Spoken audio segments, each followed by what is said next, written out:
What is cooking? All you good-looking people, we're back in the house on A2D Radio. This is vetted Irving Fryar, Big Dog Hollis Thomas right over there. We in the house. Y'all hit the subscribe button, hit the like button. Y'all hit the notifications button so you know we're on Thursday nights at 8:15 p.m. It doesn't get any better than this. Big Dog, hit the people up with what you got to say. Well, Vetted is brought to you by Philly Sports Trips. Go to phillysportstrips.com and you will see right now that we have the Brazil trip is the only one that's up, but the actual schedule is coming out in a couple of weeks. This is our draft day show, but go to phillysportstrips.com for all of your Philadelphia fan needs. We do tailgates. We do pep rallies. We do and we give tickets to the game, flight tickets, the whole shebang, flight tickets, hotel, the whole shebang, and entertainment. It's just your overall full sports entertainment company. So go to phillysportstrips.com. Tell them that you heard it on A2D Radio. You heard it from the Tank and Irv, and that on A2D Radio, phillysportstrips.com. Go over there and look and see what we got.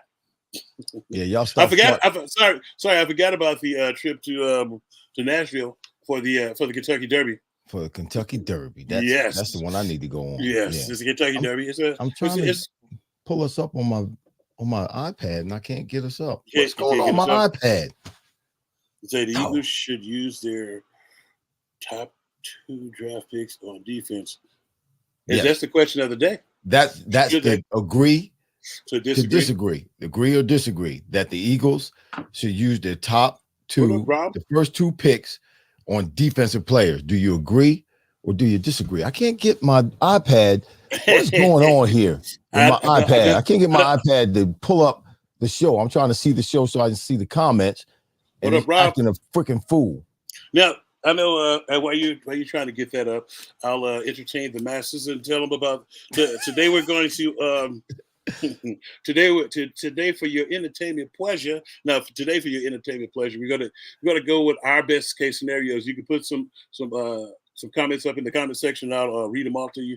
Read them off so we get everybody's opinion on what's the best. We were looking for the best case scenario for the Eagles, the best thing that could possibly happen in this up and coming draft. It's like it's not like the old days when me and Irv used to play, where it was kind of like. You just pretty much watched everything else until came up. Now football is 24/7, 365 days a year. Everybody's doing it now.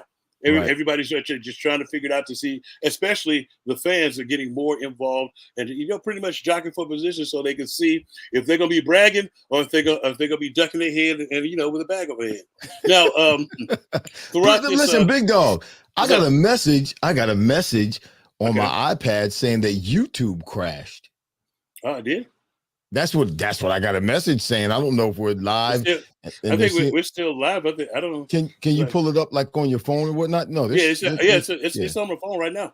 Okay, well, it just crashed on my side. Whatever it's happening, it crashed over here. It's probably over in Jersey. Everybody. Yeah, they're coming on. I see the comments. Keenan, what's happening, Keenan? What's going on? Yeah. Now, I've been looking at the media all week long, and. Well, no, it's not nothing bad. Because that's what. Remember, I said I had a question I wanted to ask you. Yes. So one of the scenarios, and people, you can answer this question too. If you're supposed the Commanders took like 4 or 5 quarterbacks. Every quarterback goes in the top 5 except for Caleb Williams. They invited all of them at the same time. Now, if you're Jaden Daniels and they supposed to be talking about drafting you. Why you bring me in with all these other yahoos? Right, make up your mind. Yeah. Yeah. So did you get to go? Were you the first overall pick? A lot of people don't recognize that we have a first overall pick, one of the only wide receivers in the draft era to be drafted number 1 overall. Mm-hmm. Did you get to go on those luscious visits where they fly you in on their plane? No, things were different back then, Big Dog. You know they were. They didn't do those type of things anymore. And I to this day, I really don't understand how that took place. How I was selected. No, really, because I was a wingback, man. I was a wingback at a university that ran the ball, and most of the time I blocked. I averaged touching the ball, not catching passes, but touching the ball. I averaged touching the ball 4 times a game. And I didn't touch the ball a lot. I did have a high percentage when it came to touching the ball and how many times I scored when I touched the ball, or how many times I got, positive yardage, because I didn't get the ball a whole lot. But then I was drafted as a wide receiver, which, really was, confusing to me, because I wasn't really a wide receiver. I was in the route pattern when they called pass plays.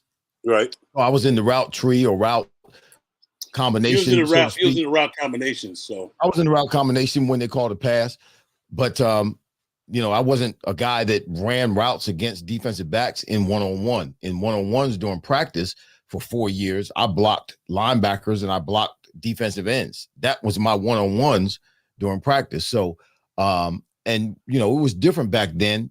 I never heard of any teams calling guys in. Teams did come and ran us in a 40, or did some, weight training, or watched us practice, or, talked to us a little bit, but never going to that facility where that team was located prior to the draft. So that wasn't something that I did, even though, I guess if it was happening back then, I would have been one of the guys who did it, one of the players or potential players who would have been called and up to a visit to one of the teams, but that didn't happen back then. Yeah. I think because there's so much money involved now, and there's so much that goes into it now, and there's so much invested in the players now, that they're doing that to make sure that they cover cross all their T's, dot all their I's, and do as much research as possible before they select a player.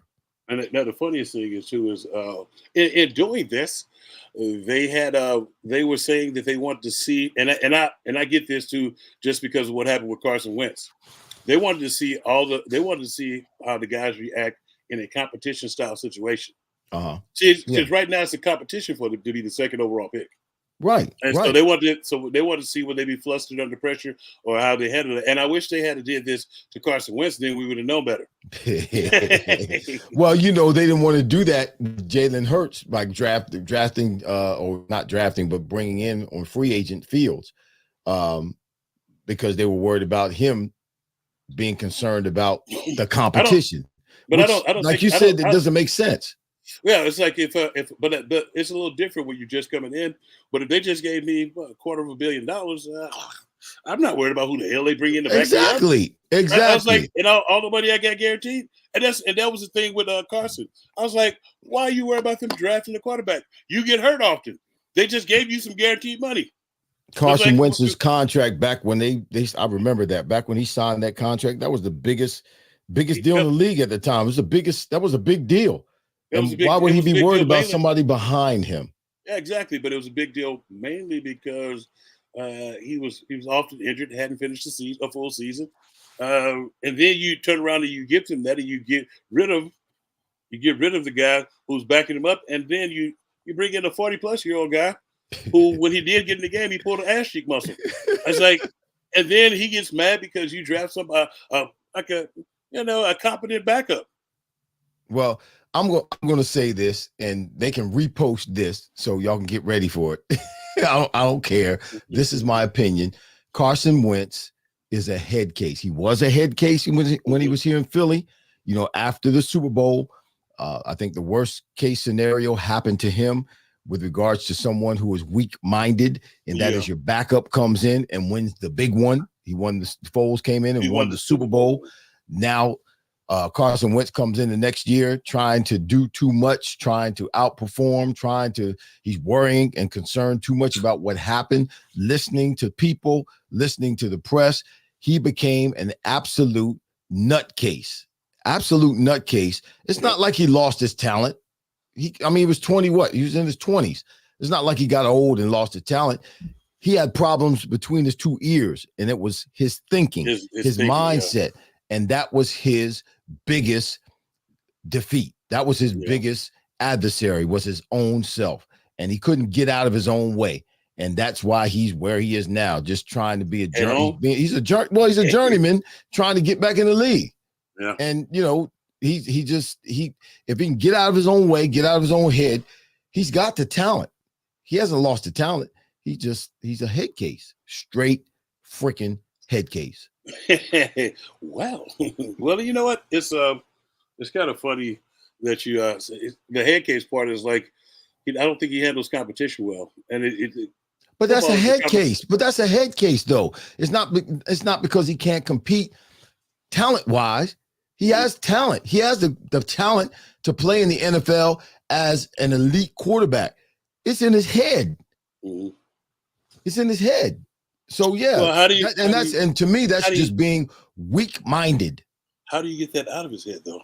You don't. Once it's in there, he's got to do that. There's nobody who can do that for it unless he sits on somebody's couch and talks it out. You got to pay somebody $150 an hour, $200 an hour, sit on their couch and talk it out. Get out of here. But yet and still, he's still got to get out. It's the same thing with me with golf.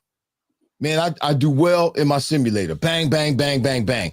I'm hitting balls. Then I get out on the golf course and I hit a bad shot and I start forgetting about everything that I did in the simulator that made sense. And I get out on the golf course and I'm hitting the ball all over the place because it's in my head. It's not that I can't hit the ball. I get in my head. I'm a head case on the golf course. Oh, okay. Well, Mr. Head Case. How about what is your dream draft scenario? If you were let's before we get to the draft, let's do that second half of the show. All right. Let's and I know this is a we are a Eagles focused podcast, just so everybody knows that. That's why I got my little eagle right here. We're Philly sports podcast. Well, it's Philly sports, but we mostly focus on Eagles because I don't really, I don't follow the other sports like that, not like you do. Yeah. What do you need to know? Well, I wanted to talk. I did take the time, and I was. This is how off I am. I was trying to watch the Sixers game last night versus the Heat. And so by the time I got to the game, I thought I was on time. But by the time I turned it on, it was halftime. Going right into halftime. And the Sixers were down 51-39. Yeah, and I'm like, what in the world is going on? It was ugly early. I missed the first half. If Nicholas Batum hadn't to come in and handle this business, we would have been talking real bad about them because they would have had to play another game. Well, I saw Nick Batum in the second half because I watched the second half, at least most of it, and he was getting down like he's hitting threes, and I'm saying to myself, who is this cat? Nicholas Batum. He's a bit of a journeyman, but I'm like, who is this cat? Where'd he come from? I've been following Nick. I've been liking Nicholas since he entered the league a while back because he was with Portland for a long time. And then I'm thinking maybe he ought to be playing a little bit more because he had a big defensive play late in the game. Big defensive play late in the game, blocking the shot. I'm like, wait a minute, this cat ought to be playing. I don't hear much about him from anybody. But he's a bit of a seasoned vet. I think he's like 33 or 34, maybe 35. But he came up big. And that's what he was poised and hitting them 3-pointers, man. He was smooth as silk. And a lot nice of people jump were, shot. A lot of people were ragging on Joel Embiid when he said that him and Tyrese Maxey can't do it by himself. It's like it's gonna be some nights like that where he's off and they need help. And that's what I loved about that. That somebody else with came up big. Well, he did. He came up big, not only offensively but defensively. Right. 20 points, big defensive stop late in the game was at the right time when the Sixers needed it. But my question is this, and this, off and on, I've been watching the Sixers since Joel Embiid came back after he had the surgery, 2.5 months off, supposedly coming back, working his way back in, getting in shape, basketball shape, game shape. Supposed to be healthy. Everybody's touting the fact and talking about the fact that now, it won't be the same Joel Embiid going into the playoffs that they've seen in the past years where he's kind of laboring and being lax and, his body's all beat up and, he just doesn't have any spunk, doesn't have any spring in his step. So he's going to be a new cat going into the playoffs because he's had that 2.5 months amount of rest. Get to what you gonna say because I know it's not nothing good. He doesn't. Yeah, it's not nothing good. To me, he doesn't look like that cat, man. To Yeah. me, he looks like he's still laboring. Like he's still. I know he did tweak his knee a couple of games ago, or a couple of weeks ago, I should say. But he just doesn't look like that guy to me. He's a great talent, like everybody says. You know, nobody's seen anybody with his kind of skills at, you know, guy that's 6'2", 7'2", I'm sorry, doing what he does. But man, it doesn't look like he's in shape. It doesn't look like he is engaged like he should be. It doesn't look like he's 100% like people have been saying he ought to be, and that he has that energy and that spring and that spunk and that step, pep in the step that he ought to have going into the postseason. Now that he's had two and a half months off, does he look like he's not 100% to you? Particularly last night, man. The first half. I mean, late in the fourth quarter, he picked it up and he won the game. You know, big 3-pointer that he hit, and he played big when it really, really, really counted. But for three quarters, man, he looked like somebody loafing. Somebody said he was doing this Donovan McNabb impression. I was like, But when you look at it, I understand, because they had a poll last night that they say, "Do you believe now?" Or yes, no, wait and see. And I'm still under the wait and see, because you got New York, you got the Knicks, who are the 2 seed in the first round. I was like, yeah, even if you beat them, I'm still a wait and see, because they tore everything down, and they did a trust the process crap. You turn a team down and then you build something up and then you turn down again. And I was like, you still get into the same point in the playoffs before you start talking about trust the process. We haven't had a single chance at we haven't even been to the Eastern Conference Finals. Right. You're still yet to get out the second round. Right. Yeah. so miss me with the bull crap. Learn how to draft better. Is that what it is? Learn how to draft better? Learn how to draft better. I think I believe, you know, based on what I've been listening to, based on what I saw last night, based on how particularly Maxey has played over the course of the season, I believe they have that 1-2 punch, and they have enough in terms of the support of other players coming in and playing, you know, different roles. Yeah, but why would I believe? Why would I believe you? You don't even believe in Joel. No, I don't. but I do know this. Joel Embiid is the best player in the Eastern Conference. He's the best player in the Eastern Conference. And if Maxey is able to come in and support like he has been throughout most of the season, particularly when Joel Embiid was out, then they should go, you know, well past the first round, at least past the first round in the playoffs. I want everybody to go. This is a call to action. Go ahead and subscribe and like. Subscribe and like, baby. But it's like I'll just subscribe and like. Go ahead, say it again. If you don't subscribe and like, Big Dog's gonna choke you. I'll buy you a wardrobe. I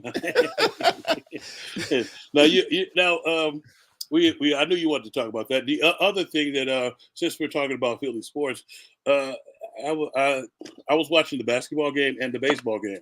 Uh-oh. Now the baseball game was mostly awesome. Mostly awesome. But it was when we brought up, and I don't know why they call this guy a relief pitcher. And Sato, he came in and loaded the damn bases up. We was up 7-1, and I'm flicking backwards and forth, and I'm getting pissed off. And then it's like I flick back, and I was like, it is 6-7. Oh, well, that's what the score ended up being. But I'm like, dude. He had two. Mike Shorebomb, he had two. Schrober hit two beastly home runs. Listen, I don't understand. The end of the ESPN sign that was in the back of the stadium. I'm talking about it was on a rope too. I don't understand how the bullpen comes in and gives up runs. They're not pitching the whole game. It's not like you're pitching 5 or 6 or 7, 5 or 6 innings, which is most of the starters go 5, 6, 7 innings, maybe 7. No, it's like, but they come in for an inning and pitch. How can you get hit all over the place when you're at 100%? You don't throw that many pitches, and you come in and just bomb.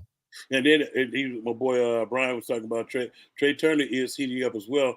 I think didn't he almost hit for the cycle last night? I don't know, but so he's starting to heat up. Did the fans clap for him this year? Yeah, they've been clapping for him this year. Well, last year it took him a while to get started. Oh, man, it took him a whole half a season to get started. Yeah. Man, wow. It was like 3/4 of the way through the season before he started hitting the ball. He didn't start hitting the ball until the fans clapped for him. So they showed him pity. Well, you know, that's ridiculous. But that's the one thing is just like you're supposed to be a relief pitcher, but you're giving us indigestion. Right. Right. A relief pitcher comes in and throws maybe 2 innings at the most. Well, a relief pitcher, he had all he was missing was a triple. Yeah, triple. Okay, cycle, yeah, shot of cycle. Okay, home run. Well, that's good. I'm glad he's hitting because I know the Phillies are having problems with the bats there for a minute. Sometimes. Well, yeah, they're up and down with the bat. The pitching is pretty good. It's pretty good. But starters, but like my boy Keenan just said, the relief pitchers be thinking they're cute. He come out there and throw and get nasty. They're trying to be cute. Yeah, get the hell out of here. I'm a relief pitcher. Yeah. Now we could look at some of this draft stuff. All right, we'll look at my scenario first. Okay. You want to go first? You want to talk about Devontae Smith and his contract, his extension? Oh, yeah. Talk about I think everybody knows and loves that the fact that and this is also the caveat as well. He got a 3-year $75 million extension. Yep, 51 guaranteed. 51 guaranteed. Now you know what that does, don't you? You know who hasn't reported to any of the workouts? Yeah, it's messing everybody up. CD Lamb. It's not CD Lamb and Michael Parsons. Michael Parsons. Yeah, they both pissed off right now because of negotiation. Right. And I love the way that it's like, and sometimes like I was listening to our esteemed colleague Barry Brits talk one time. We were talking about him signing kind of early. I was like, when they offer you that much money and they offer you that much money, you doggone skipper, you take it. You don't turn. You take it. Yeah, you don't just leave it on the table. Come on, man. $25 million a year? What? Yeah, what's wrong with you say no to that? Something's wrong. And then he gonna talk about. I was like, come on, man, that's just stupid. And it's like you say he gonna be kicking himself later on when everybody else start getting paid. No, the hell I'm not. No, it's like I'm gonna try to outplay my contract and get more. There you go. And you know what? That's exactly what's going to happen with Devontae Smith. Yeah. He's going to be up in 3 years from now. That 3 years is going to go by quick. And he's going to be up and on his way to the bank again. Yep. Somebody's like, you bet on yourself. I was like, nah. It's like if they offer you that much money, that's ridiculous. Like, you don't turn down that kind of money. He's making the same money. He's making the same money now that AJ Brown's making. Yeah. Which might be a problem. I don't think so. I don't think so either, but I don't think it's going to be a problem like right now. But we'll see. Okay, so and I'm not talking about right now. Obviously, it's not a problem right now because I think everybody, because of what happened last year with the slide and the disappointment and the lack of production in terms of wins and losses, I think everybody's focused on getting started this coming season in 2024 and getting on the right track and starting off with a bang and building up some wins and getting deep into the play. I think everybody's focused on that right now more so than anything else, particularly the players who were on the team last year, the starters who were on the team last year. So yeah, right now it's not going to be a big deal, but, and this is a big old but, Devontae and AJ have had good seasons together. These last 2 seasons they played together, and they both have had highly productive seasons. AJ Brown has been the go-to guy. AJ has been the go-to guy. He's going to be the go-to guy again in 2024. He has a great season like he did the last 2 seasons. I promise you, he's going to be asking for more money. Yeah, because the price of receivers is going up, especially the ones who could do what he does and take, but he signed his contract knowing that every year the contracts go up for receivers. So yeah, I know. I'm not saying I'm on his side. I promise you, it's going to be a problem next year. This time next year, we're going to be talking about AJ Brown and his contract and him being unhappy because he's not being paid like he thinks he should be paid. Yeah. Now, are we going to go with the dream scenarios now? Okay, you do yours first. You do yours first. We talked about everything except for what I came to talk about. Well, we got time. We got time. I know we got time. I know we got time. Yeah. Now I was just talking to one of my esteemed colleagues, Barry, and he was my dream thing is to Barry who? Barry Goldberg. Okay, Barry Goldberg. Okay. From the Goldbergs. Yeah. No, we met another Barry. Oh yeah, we met Barry out of the locker room. I'm like, Barry, no, really? No. But so we were talking to. He was my dream scenario is for us to get these first 3 picks to be all defensive. Start off with the edge guy. Start off trying to get Dallas Turner from Alabama. Wow. And then in the second round, getting TJ Tampa.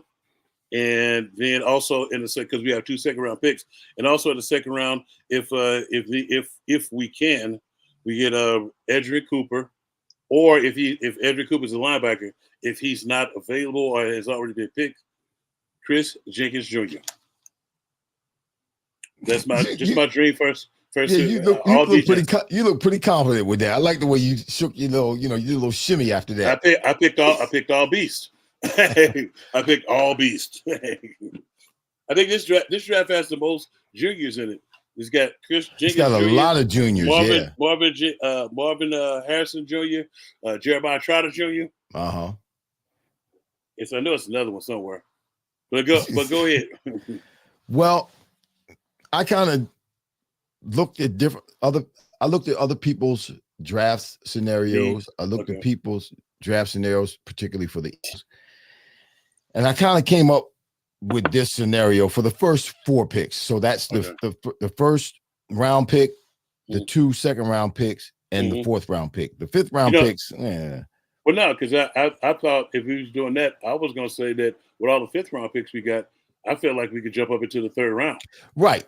Yeah, we might be able to do that. And if we jump into the 3rd round, I got us taking the offensive lineman then. Right. Well, because I feel like it's like this. As I'm going to explain to you my thinking.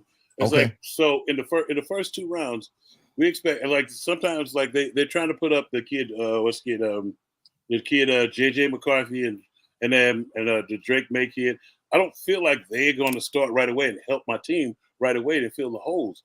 You have to draft. I feel like personally, this is my opinion, that when I draft in the first 2 or 3 rounds, those guys need to come in and be ready to start. Day one guys, day one players. That's right. At some point during if they're not starting at the beginning of the season, then they're getting playing time. They're alternating because they come in and did exactly what I expected them to do. Right. Now, anything else is a caveat. Like the funniest thing with me was in my draft experience.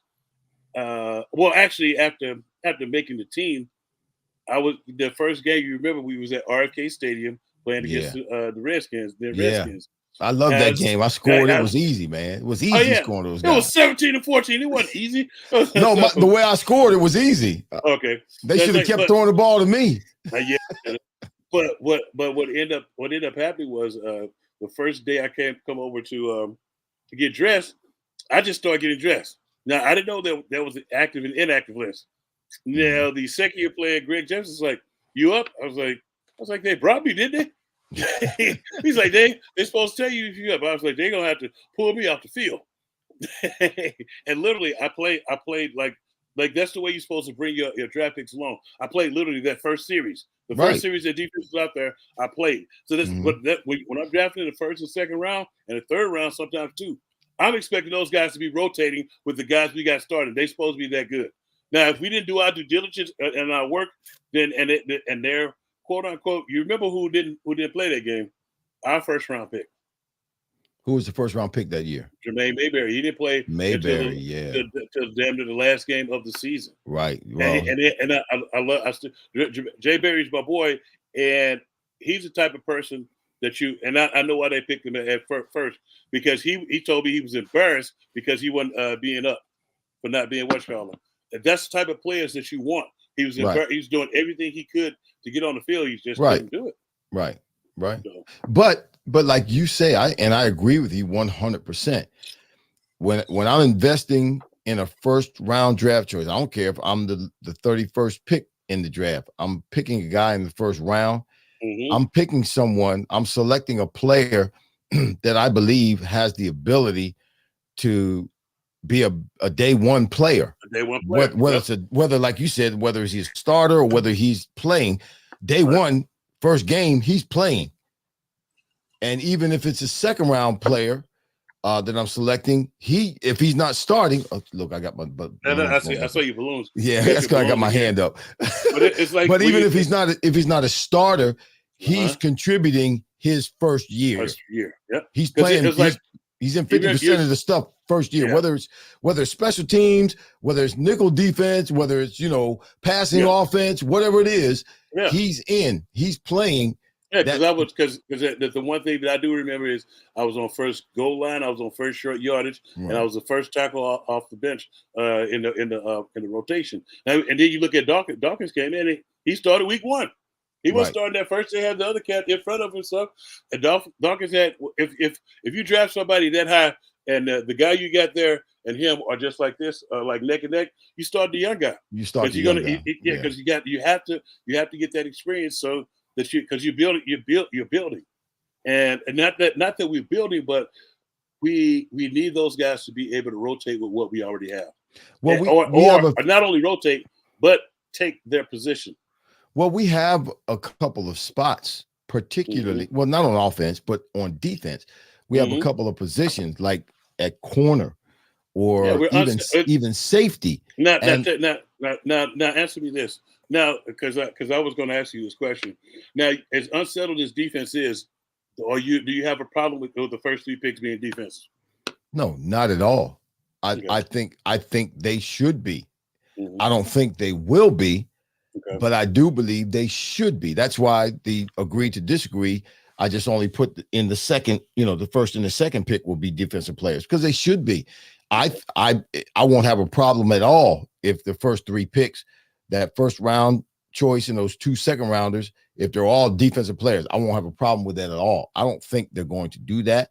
I think one of those three picks, particularly the 53rd pick, will probably be an offensive lineman. That's how I have it touted. That's how I have it written down. But I do believe that first pick, and because the Eagles have gone out or brought in and visited like a lot of offensive linemen, and then they've gone out all of the top rated cornerbacks, they've gone and visited.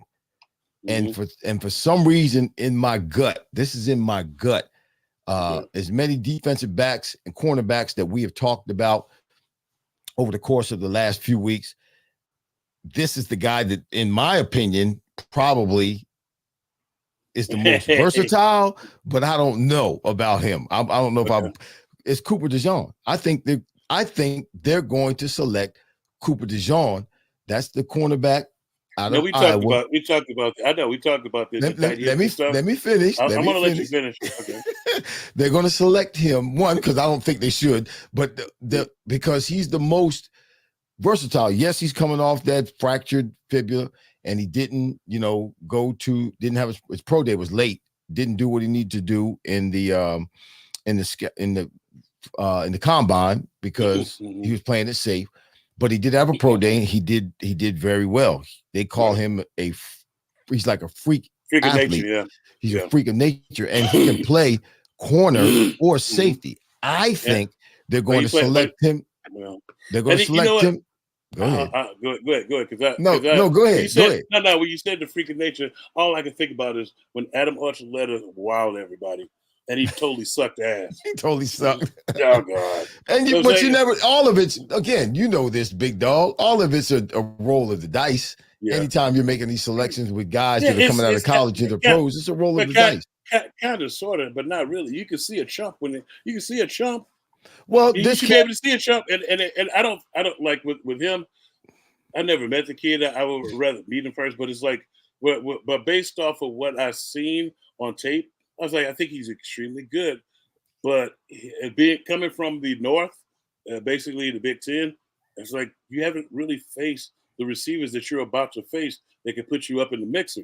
And Right. that's my only gripe. And then his hips being tight. Remember that last week we had somebody. He had one of the listeners would talk about his hip, and I couldn't put my finger on it. It's like, but he looks stiff. Right. Now, if you see somebody out there with stiff hips, what are you going to do? Well, that's exactly where I'm going with this. I don't think they're going to draft him to play corner. I think they're going to draft him and put him at safety, and he will be an asset day one at safety. Yeah. Because corner is more intricate than safety. He's, you got to be on it at corner. Well, but at safety, I can see what you're talking about because you got CJ Gardner, and he can cover down. And who else you got? Nobody. But, exactly. Blankenship is. I understand. Yeah, I understand who else you got? But see, that's why I went with TJ Chappell.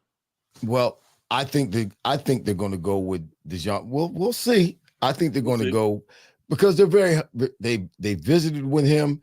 There's only a few teams that he's gone to visit with. Right. It's the Steelers, the Bills, the Seahawks, and the Eagles. Those are the teams he's visited. And apparently the Eagles are pretty hot. They're interested in him. They're very interested in him. You sure it's not a ruse? Well, I don't think it's a rule. No. I'm just saying. I think if he's available, because I believe that's the most important position that we have the Eagles have to address right now. They have to address another defensive back. And this guy is a hybrid, whether they decide to put him in and he's going to tackle. He's a guy that will tackle. And what you can do. Yeah, Vic Fangio, he ain't gonna play no games, and that's where Slay's gonna have a problem. Slay is not really too eager to set the edge. Yeah, if you know what I mean. But that's what. Well, see, that's why I don't mind that type of things. What a corner not being able, not tackling. No, not tackling, but not wanting to set the edge because they remember we was talking about getting hurt. Yeah. And now they've taken out where the corners can't cut the thigh board of the guard that's coming around there to lay the thigh out down. I understand that, but I've seen a lot of skilled corners. I've seen a lot of skilled corners juke that pulling lineman coming out and not go low to his thigh, but juke him and get around him and hit the back. I've seen it happen time and time again. It takes a skill, it takes practice, it takes a will and desire to get it done, but it can be done. I've seen a lot of defensive backs over the course of the year, particularly last year. I noticed it a lot where they have that lineman coming out pulling and they'll juke him. They'll make them think they're going outside and they go back inside and cut up underneath, not even touch the lineman and get to the ball carrier and tackle the ball carrier. So it's a skill that can be developed that and it's something that most corners should be able to do. Why? Because they're quicker than those linemen pulling out. Now, I got one question about the current draft. Why is everybody high on JJ McCarthy? Can anybody that's joined us ask me why they're so high on JJ McCarthy? Yeah, ask us. Yeah, can anybody in the chat? Anybody in the chat because if you look at all the highlights they're showing, that the receivers are going above and beyond the call of duty to catch some of the passes he's throwing. And anytime it's a great catch, hear this, everyone. I want you to know this. Anytime it's a great catch, you hear about receivers or you hear the commentators, oh, that was a great catch. When it's a great catch, that's because it was a bad throw. That's why it's a great catch, because it shouldn't have been caught. Why? Because it was a bad throw. Horrible throw. That's why it's a great catch, because it's a ball that probably the probability is high that it should not have been caught, but the receiver catches it. Now, I don't think he should be. When you draft in the top 5, you're expecting a quarterback to come in and be the difference maker. Now, I feel like as a quarterback, yeah. As a quarterback, yeah. Now, I feel like he should go to a team that has all the other pieces there, because I feel like it's like in the people not so much a game manager, but he could get it done. He's smart enough to get the job done. It's like, but if you look, he can't get it done by himself, though. Exactly. That's why I don't feel like he should be in those top 10 picks. It's like, but that was the problem that Justin Fields had with the Bears. Well, Justin Fields still was able to win some games with his feet. He was able to win some games, but he didn't have much help at all. Yeah. Didn't have much help at all. But when he did have a little help, I saw some games where it wasn't everybody else's fault. It was his fault. I literally saw where he had great protection and they were up, and all of a sudden he threw a ball, and I know the commentator was like, he wanted to say, "What the fuck was that?" Well, I mean, come on. Jalen Hurts did some stuff like that in the latter part of the season. When things are not going right, when things are askew, and you don't have the confidence in what's happening, you don't have the confidence in the play calling, you don't have the confidence in how the direction the team is going in. You look, as the quarterback position, you make some mistakes. You will make mistakes. But Jalen has had some success. So like but he still did some crazy stuff in the latter part of the season last year. Yeah, but if you're getting your ass handed to you on a regular basis, that's what I'm saying. Well. See, the mistake that transpired was unforced, and it was none of his. I don't know if is he blind like Jameis Winston? But that's what happens when you're getting your behind handed to you. Yeah, you make some unforced errors. You see things that are not there. Sounds like an excuse to me. It's no, I don't know if it's an excuse or not, but it's reality because we saw with our own naked eyes some of the things that were happening with Jalen. I saw there were plenty of times in the latter part of the season where Jalen would drop back and start scrambling out of his spot or moving out of his spot in the pocket when he did not have to, when his pocket was clean. All he had to do was step up. But it was after the fact. We got to say what's up to Don. He's a Lions fan. Hey, sorry, Don. He's cool, you've been suffering for years. But you got to remember too, like at a certain point during the season, it's a copycat league, and they realized that we were not going to do anything, of course, to stop the max blitz. Right. And so they have. You think Jalen didn't know that standing back in the pocket that we're not stopping the max blitz? That's what I was getting to, the part where not only we're not stopping the max blitz, we're not doing anything to counter the attack. Right. Now the part that is like, so once put it this way, this is how bad the play calling and the non audible stuff was going.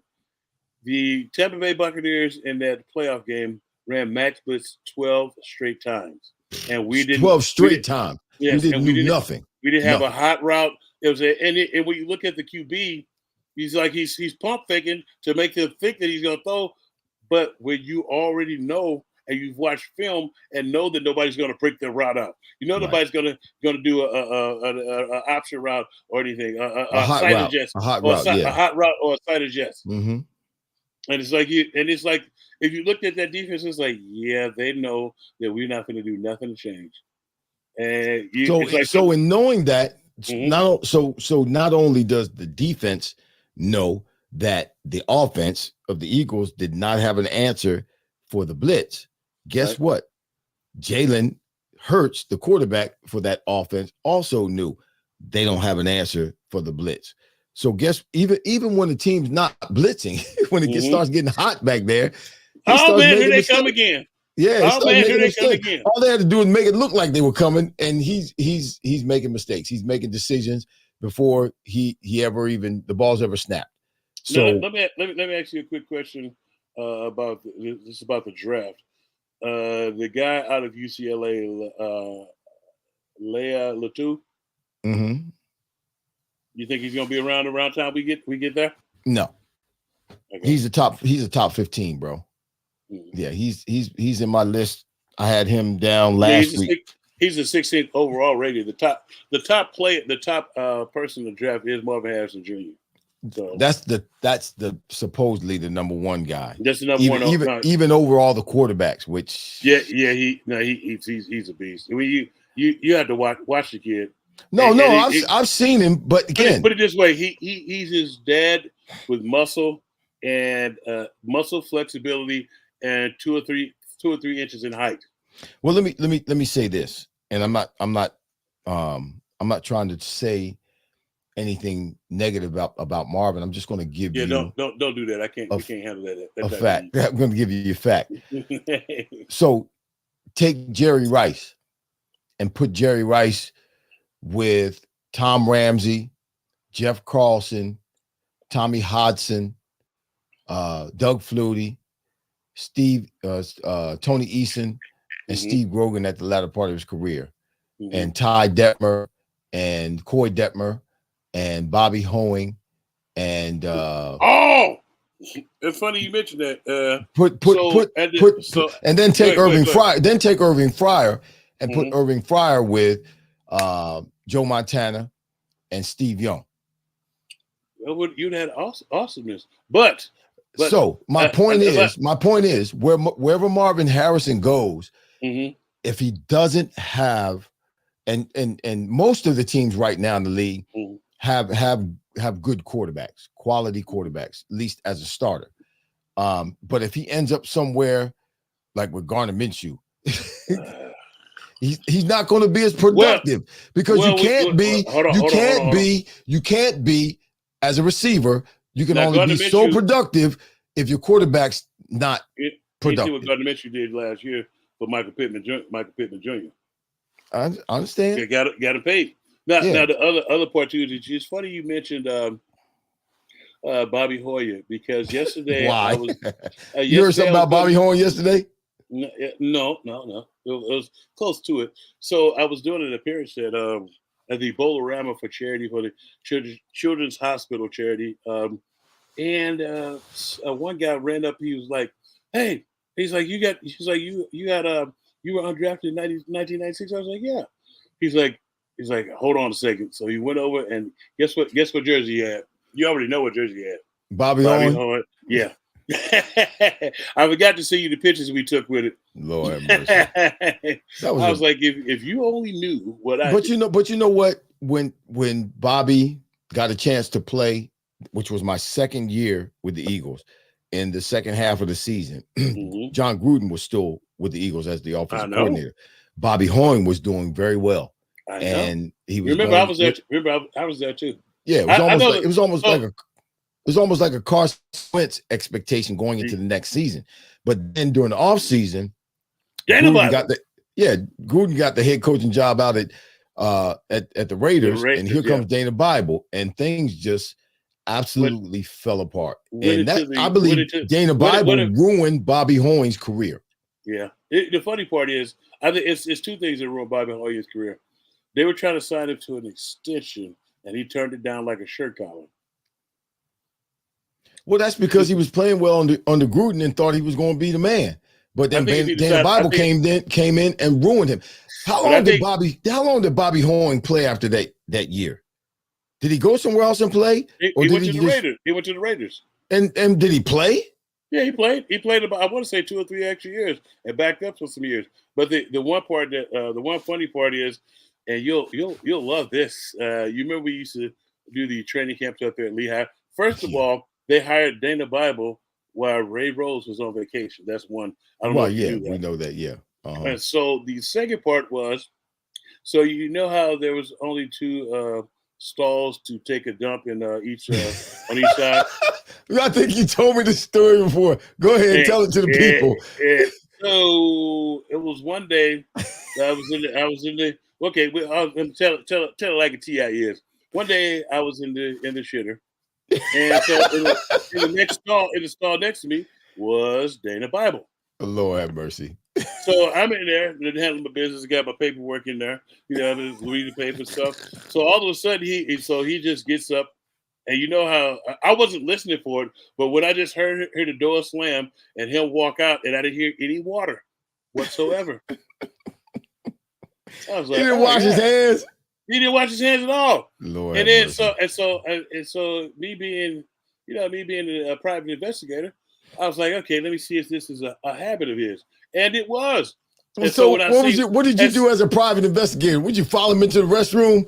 No, because first of all, it was a defense. Remember, it was a defensive locker room and the offensive locker room. Right. He would come into the defensive side every day and take a crunch. He come over there to your side. He mess up your side. He's an offensive coach. He going to the defensive side, messing y'all up. And so you remember we had those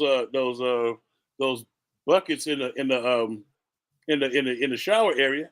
Just you remember you want to do hot and cold contrast. You had Right, those right, buckets right. in there. Yeah. So I just happened to be, and I wasn't even investigating at this point. I just happened to be in under the bucket, and he comes out the shitter, walks right outside, and I was like, so I saw. I see one of the coaches shaking hands. I was like, "Oh no, Don't shake his hands. no!" Don't touch him. And so then it got so bad during training camp. I don't know if you remember this specific point. It was like I was just pissed. I was like, so he did it again. So when I came out, I said, "Don't shake Danny Bible's hand because he doesn't take. He doesn't watch him after he takes his shit." I think I remember that. Yeah. And the funniest thing was, the coaches didn't believe it at first, and so then one of the coaches just happened to be in there pissing, and he was pissing. He heard Danny Bible come out the shitter, and he's like, "Oh my god!" Because I was like, "See," I was like, "Man, That's crazy, man." Yeah, but that was like one of the funniest things known to man. Because I was like, he was high fiving people. I was like, "Oh God, no." Hey, Lord have come out mercy. there, but break his hand. And it was like, I was like, really, dude? Wow. Not gonna, no water whatsoever. I'm glad I never shook his hand before. So listen, we got to get ready for history with Hollis. But before we do that, big dog, I want to say this. This is something that I've been listening to, been watching, and it's been bothering me. This has nothing to do with been talking about. But listen, I want everybody stop. Let this man rest in peace. Stop dogging and talking about O.J. Simpson. People have been, they're selling his truck, the truck that he was in the, pursuit with the cops and all. Stop. Let the man, okay, it doesn't matter whether he was guilty or whether he was innocent. It doesn't matter what you think, whether he was guilty or whether he was innocent. It doesn't matter. The man suffered from cancer and the man has died. Let the man rest in peace. Stop talking about in a negative way about O.J. Simpson. Stop, because guess what? Your time's coming. Nobody gets away from Mr. Death. We all have to die, and your time is coming. Stop talking about O.J. Simpson in a negative way. Let the man rest in peace. Yeah, yep, and yeah. He was a good friend of mine. And some people was like, I would tell him I would chop it up, but everybody was like, you joking? I was like, no. But it was like like one of those things where you keep seeing all of the negative stuff, and it's like, come on. Yeah, wait till he's dead. Wait till he's dead. Then they're gonna start talking all. You weren't doing all that when he was alive. Yep. I didn't see none of that stuff when he was alive. I mean, after we saw that stuff when all of that controversy was going on. We saw it because that was news. But afterwards, when he got out of prison and some years later, nobody saying nothing. Yep. And now that he's dead, you want to bring up all that stuff again? No, leave the man alone. Yep. Leave him alone. Let him rest in peace. It's like the one thing that nobody knows is the investigative guys were planting stuff, and all of them went to jail. They're not going to print that story. No, they won't. The investigative officers all went to jail for planting evidence. But we're going to do some history with Hollis. You got that in your history? You got OJ in your history? Well, no, I wasn't going to do all that. Well, I'll tell you what. Next week, I'm going to have an OJ Simpson history, good history, part of your history. I'll add it on to the end of your history. So next week, well, no, actually, next week we won't be on because we won't be on because of the draft. Yeah, I will be at the draft. I'm gonna try to chime into. We have an all day draft show next week. Right. And I'm gonna try to chime in from the actual draft at the Legends Party with my boy Troy Vincent and Bobby Taylor. I need to call in. Do I need to call in? Well, you got to. I'll be at Detroit, so. Can I call? I can't call into the show. Yeah, you call. They'll give you the link, and you could they'll link you up to where you could use your iPhone and stuff and talk to them. Okay, let me give me because I need to holler at Bobby. I ain't talked to Bobby since I left Philadelphia back in '98. That was a long time ago. But everybody, this is History with Hollis. History with Hollis is brought to you by PhillySportsTrips.com. Go to Philly Sports Trips and book one of our baller ass trips to Eagles game, an away Eagles game, or any of the five sports that are in Philadelphia. That's the Flyers, the Phillies, the Union, the Eagles, and the Sixers. And we actually have a trip going down to Nashville for the Kentucky Derby. And go to phillysportstrips.com and tell them that you heard it on A2D Radio and that Tank and Irv told you to do it. Now, today is April the 18th, 2024. It's the 109th day of the year because it's leap year. It's the 109th day of the year. We're a third of the way through, man. Good God. Yes. There's only 257 of these suckers left. So we're going to start with national holidays. Today is national holiday is Pizza Cake Day. And I know what you're saying. What's Pizza Cake Day? Okay, so during one of the wars, the Italians were, there was some Italians in France and stuff. And so one of the top pastry chefs created what is a pizza, a cake that looked like a pizza. A cake, okay. A cake that looked like a pizza. Were they trying to smuggle it? Were they trying to smuggle it in or something like that? No. It was actually at a wedding. So they created it. So that's why they call it. It's like that's. And so the people from Italy, it's like that's not no pizza. That's a cake. So it became Pizza Cake Day, especially for weddings. Pizza Cake Day. Yes. It's also Animal Cracker Day. I like animal crackers, man. Yes, me too. Adult Autism Day. Okay. It's High Five Day. High five.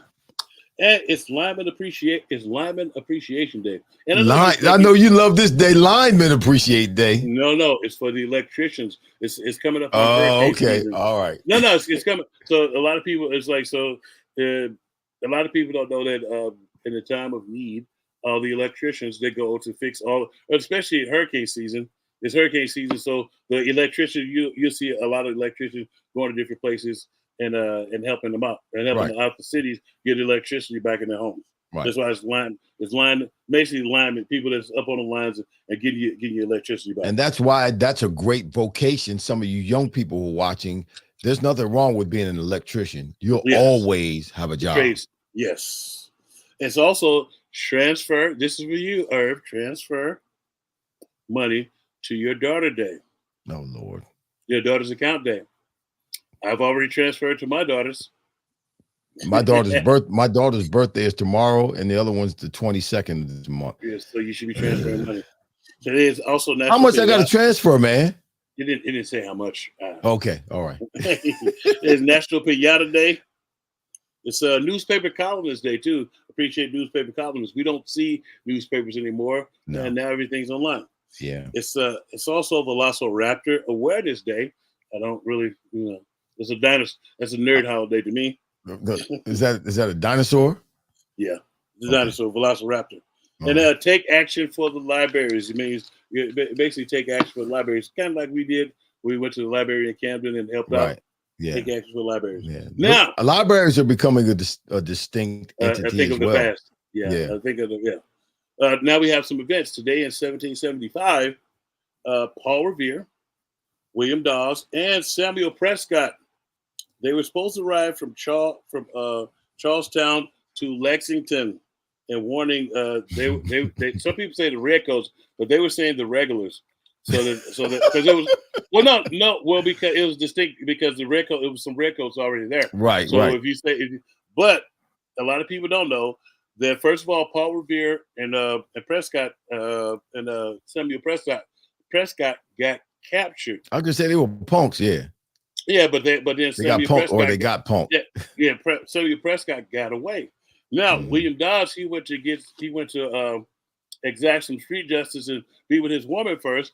And when he was leaving her crib, he got knocked off the horse by a tree or something, and he went back home and was chilling. So the only one that made the one who made the actual full trip was only Samuel Prescott. The only put Paul Revere's name up there is because it's revered. So it's the people trying to sell books. So the whole British are coming thing is that never happened. It was a regular. Yeah. It's skewed to sell books. So in 1861, and I'm glad he did this. Colonel Robert E. Lee turned down the offer to command the Union armies. Now you know why I'm glad that he didn't do this, because he was a horrible strategist. Yeah, So he I'm lost. glad. Yeah. Well, no, he would have lost for us, and we, Right. That's what I'm saying. What would have transpired in 1924? For those of you who like crossword puzzle books, the very first one was published in 1924 by Simon and Schuster. Simon and Schuster. Simon and Schuster, yeah, very first crossword puzzle book. 1934, the very first United States washateria was opened in Fort Worth, Texas. You know what a washateria is? Laundromat. I was gonna say a laundromat. Yeah. Yes, the laundromat was the very first washateria. Yeah. In 1946, Jackie Robinson debuted as a second baseman for the Montreal Royals. That was 46. That was that. 1946. Yes, that's not that long ago. Wow. Yeah, no. In 1955, the first walk and don't walk lighted street signals were installed. Nice. In 1966, Bill Russell becomes the first African-American coach in NBA history when he was coaching also coach and player for the Boston Celtics. 1977, Alex Haley, the author of The Roots, was awarded the Pulitzer Prize. Nice. 1983, the Pulitzer Prize was awarded to Alice Walker. You know what Alice Walker wrote? No. The novel The Color Purple. Oh, okay. Yeah. In 1985, Wham, the group Wham, the singing group Wham, George Michael, they become the first Western pop act to release an album in China. Really? Yeah. Yeah, George Michael was pretty popular he was overseas. Extremely popular, yes. Yeah. In 1986, the IBM produces the first megabyte chip. 1987, our own Phillies, Michael Jack Schmidt hits his 500th home run off of the pitcher Robinson of the Pirates. 1990, Supreme Court rules as states could make it a crime. States made it a crime to possess or to look at child pornography, even if you're at your house.